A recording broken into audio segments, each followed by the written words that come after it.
Today we're going to make these meat bars, little powerhouse snacks. Bit like pemmican, not quite, bit like meat bar snacks.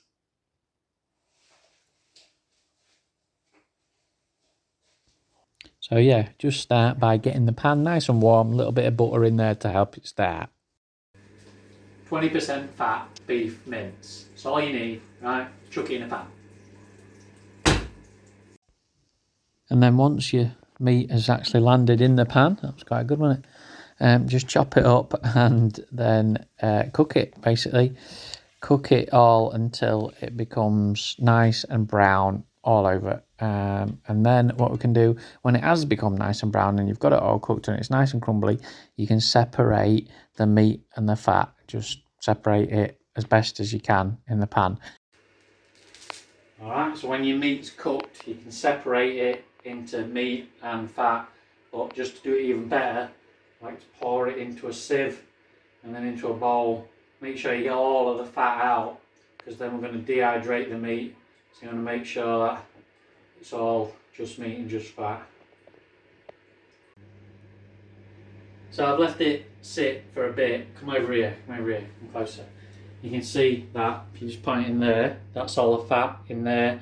Come off of the nice dry mince now. So I'll pop this mince onto here and I'll spread it about. I'll spread that about and then that can be dehydrated in the oven. And what I'll do with the fat is I'll pop this bit more beef dripping, pop it into the fat, let it all mix in together.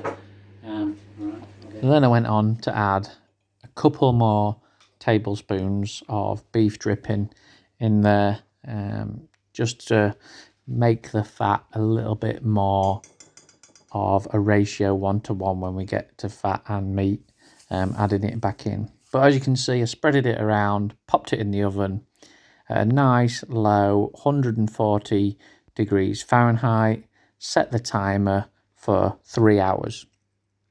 Might not necessarily need the whole 3 hours, but I'll set the time for 3 hours and I'll check it halfway like this. 1 hour 37 to go. So let's have a look, check it, see what it's like. Give it a move around with a spoon or anything. Pop your hand in and feel it if you want, just to check, see if it's nice. Get in there nice and crumbly. Doesn't feel spongy or has any moisture in it, anything like that.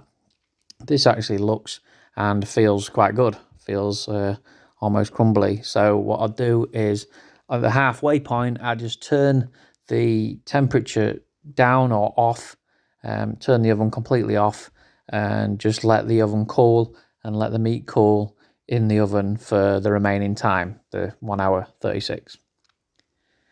And then take it out, have a feel of it, see if it's nice and dry and nice and crumbly. It wants to be dry, it wants to be crumbly in your hands, and then you know all the moisture's gone.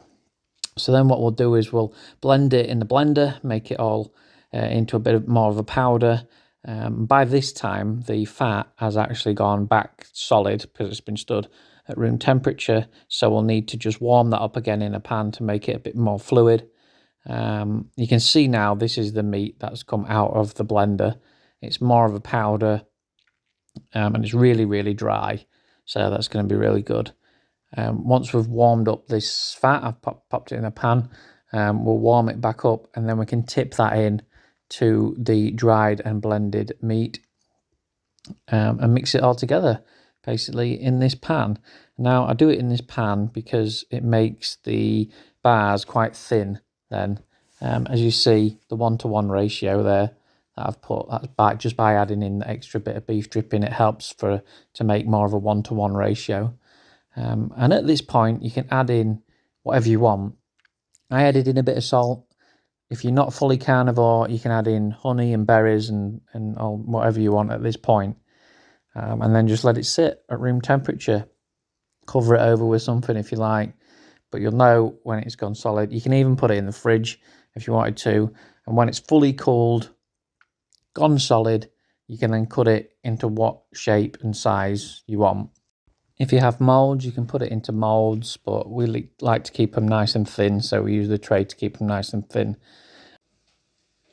At this point, I just want to say you can use a smaller dish if you want thicker bars, or you can use moulds, things like these moulds here.